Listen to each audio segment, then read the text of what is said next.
you guys have both not been to the Point before. Yeah. Is this your first time here? Yeah. This is my first time here. Yeah. Oh, Jesus. Not my first time aware of the Point or driving past the Point. Yeah. But yeah, first time inside. Well, people drive by it a lot, whether they know it or not. That's Virginia Street. Yeah, so a lot of people drive past it. So this is where some of the best and or weirdest karaoke happens here in Reno. Well, it's best because it is the weirdest for sure.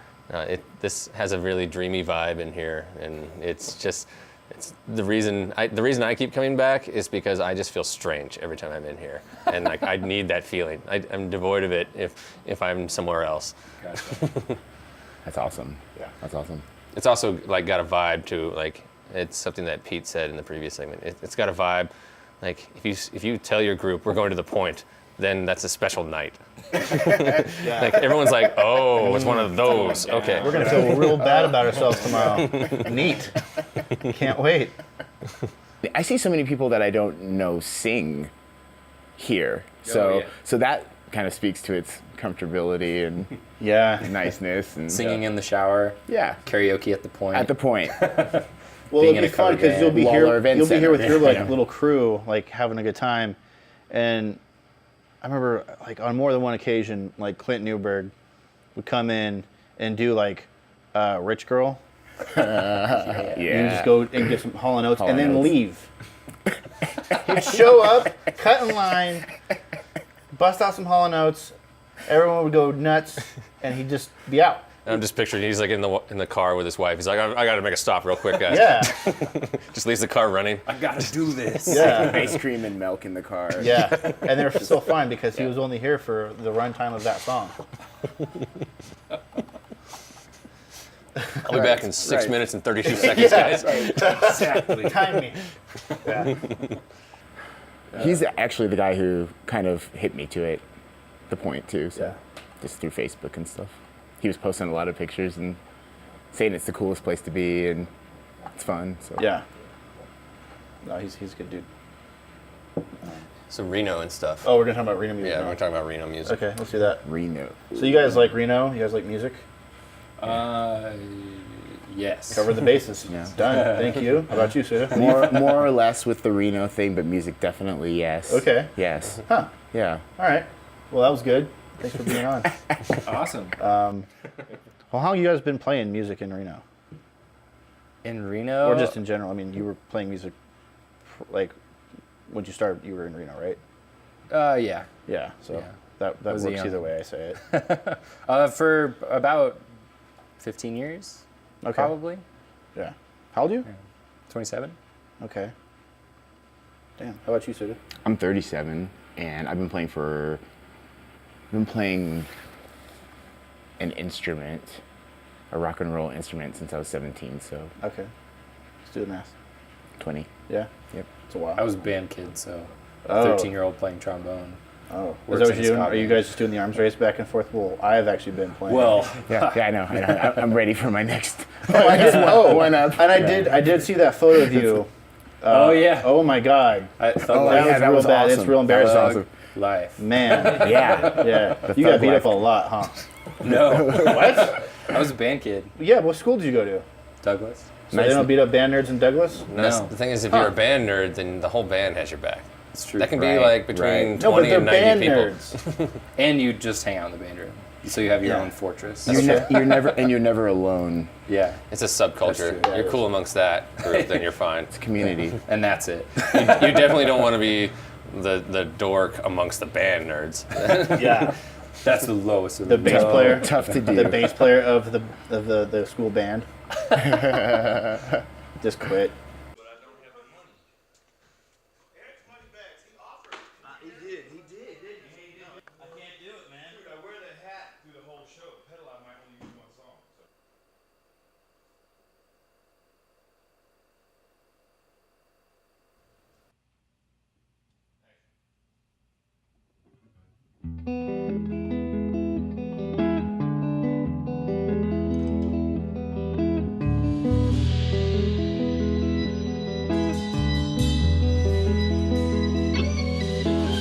I'm gone down Mississippi on a freight train. I'm getting on my way. The law's gonna get me for the bad that I've done. They're gonna make me pay.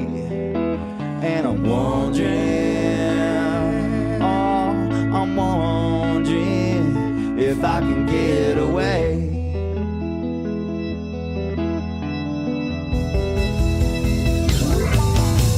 I got a little baby, she's Daddy's little girl. She won't recall today.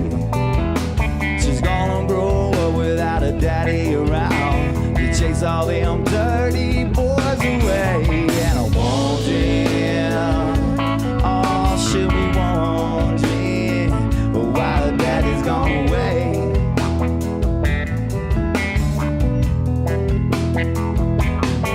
Now when the sheriff comes to get me, you say I'm gonna be away.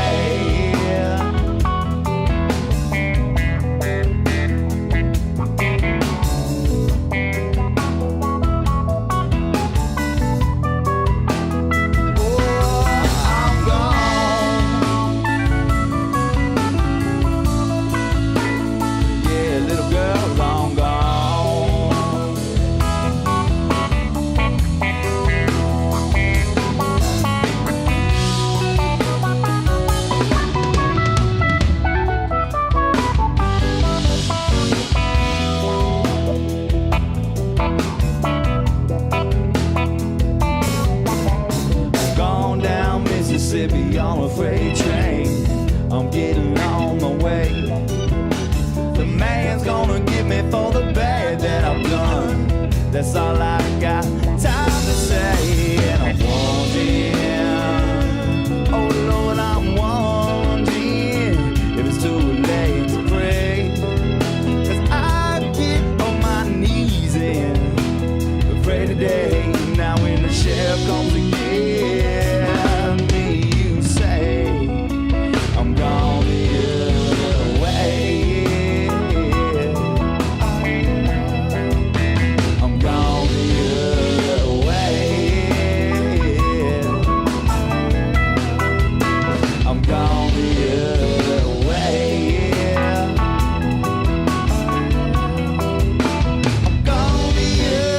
away. Yeah, yeah.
The up is the down is the. Up is the down is the. Yeah, because that to me is a very big stylistic shift.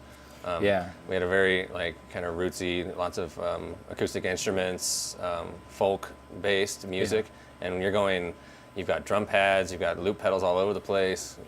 So what made you change all that? It was mainly a direct reaction from Buster Blue, being in a band that was kind of an army on stage with 30 plus instruments we'd all trade around.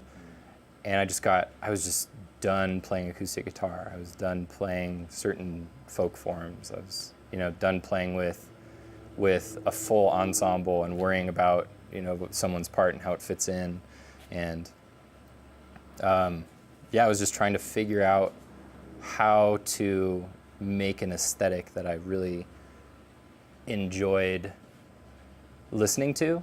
So that kind of Andrew Bird, Tom York, James Blake, even a lot of ambient experimental music.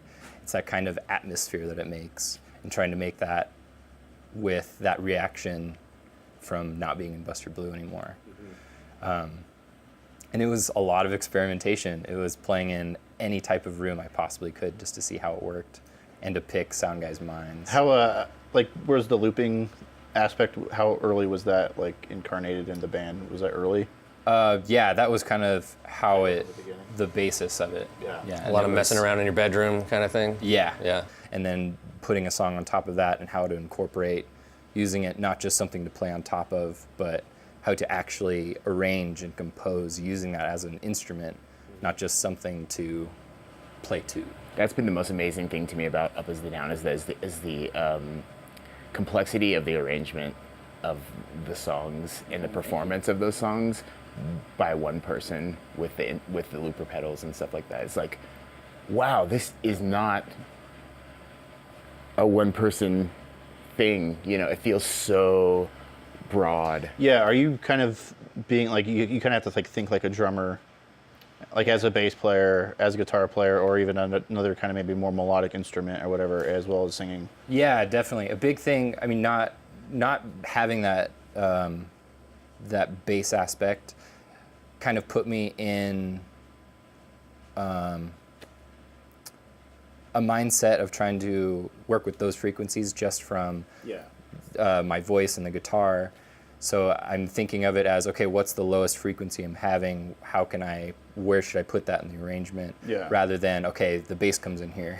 Yeah, or just this is the rhythm part of what I'm doing. Exactly.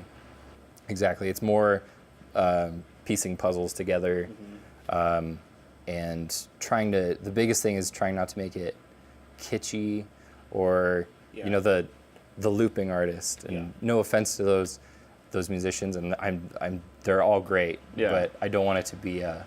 You want to just listen. You don't want it to be a Yeah, gimmick. I've tried really hard to market myself as a band or as a musician and not... Hey, look what I'm He's doing got stage. looping. I'm juggling and... Yeah, that's doing all kind of that. that's the knife that will kill Yeah, you. hopefully you can just also maybe listen to the record and enjoy that too. Yeah. I would rather people listen to the record and be like, oh, wow, I like these songs a lot, and then go see me and they go, oh, he's by himself? I'd rather somebody do that. So do you tour I do. by yourself? By myself. Is that as lonely as I think it is? Yes. Sweet. I like driving, so it's not as bad. I definitely wish that I had somebody else with me. Yeah. Is that what's on your OkCupid profile? I like driving. Yeah. I like driving. I'll be in the city walks on near the you.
there's some great energy to post-war songs that I really appreciate, and Thanks. I just appreciate like loud music too, and you guys are nice and loud for my taste. I like it. Yeah, you're a loud band. Well, speaking of like being surprised when I went and saw you, I didn't know you guys were a three-piece. Right. Yeah. So I heard your right. band first. Brad Bynum was like, "You got to check these guys out. You got to work with them." Like, okay, cool. And then he sent me like a link to like a SoundCloud or whatever you guys had it on. And I was like, okay. And I listened to it, I was like, wow, this is recorded really well. These are awesome songs, and there's a band in Reno doing this. And then I was like, wow, that's awesome, great. And then I think I saw you guys at like the Holland Project, and I was like, there's 3 of them. Okay. I thought maybe like Game on. yeah, I thought like, oh, like Impress their me. other guitar player / keyboardist / something else or whatever didn't show up, and it was like, no, that's how they sound. Wow. Okay. There's a lot of thank you. First of all, that's nice, and there's a lot of like choices that you make when you record, and I've always felt like in bands you have people that have kind of 2 trains of thought, and they're like, we want to record and we want to put out something that sounds like what we can do live, or we want to put out a record and have the record be the record, and then our live show's the live show, and we're the latter, obviously. I don't think we sound that much different live than we do recorded. It's very convincing. But thank you. That's I mean, in a 3-piece, it's like there's so everyone has to like really hold their fort down, and then also they have to kind of really never not listen. You have to listen all the time, because there's opportunity, and then there's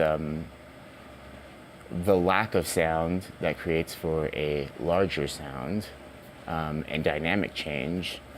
It never happened. I never had that happen with any other band. It was always like, turn down, turn up. Yeah. You know, like that's all it was, you know, let's get the levels right. Yeah. But with this 3-piece thing, it's everyone's like kind of always fusing and listening and.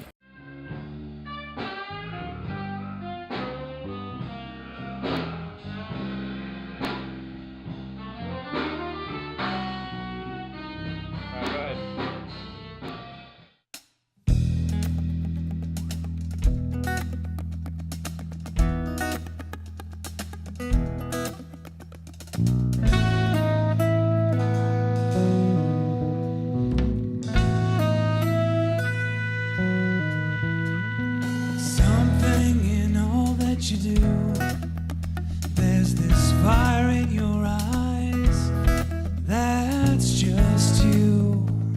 Still, it surprises me, way that you prove me wrong, smiling at me all along, it's infuriating.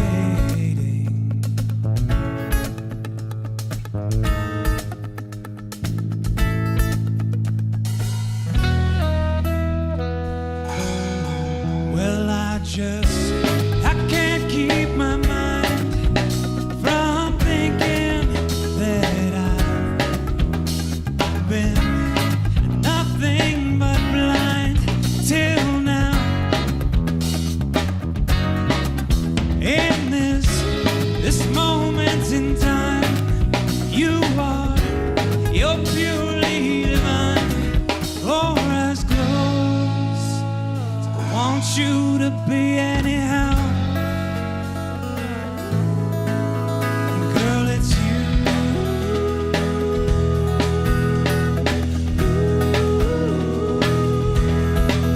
I love.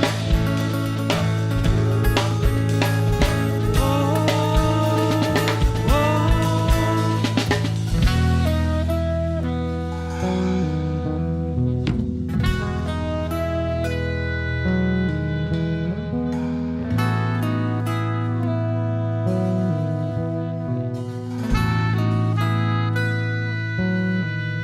Oh, the way that you know all my lines before they've even formed in my mind. You laugh at like them anyway.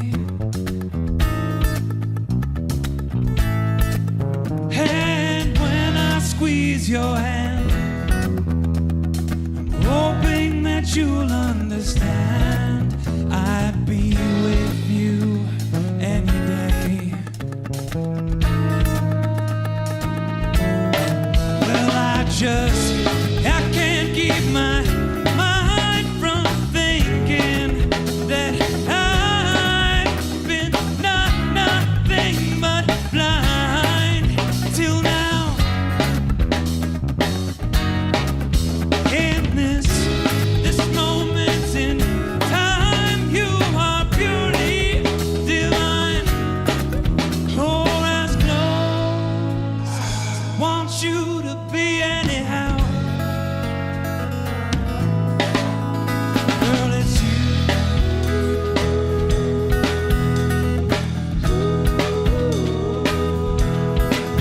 I love.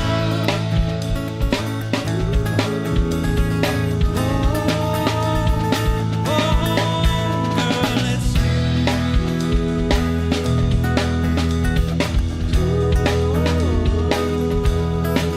I love.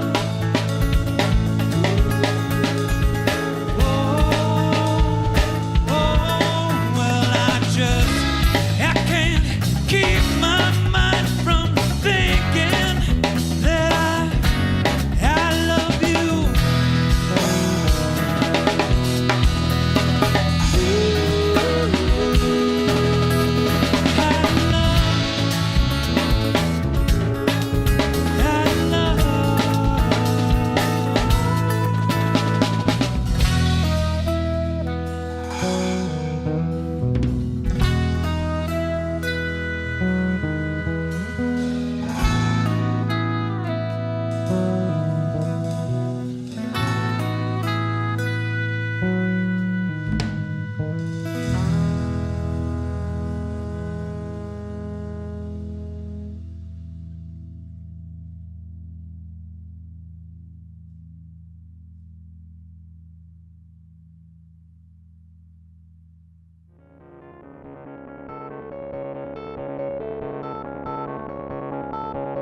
Let's throw your email address at the bottom of the screen. Everyone, sign up to be a beta tester. Yeah, you want to beta test? I know. Down as a beta tester.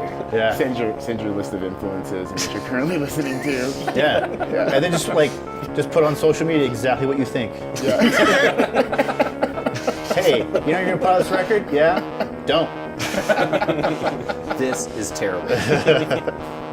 Beta test will be paid in high fives. Okay. Beer.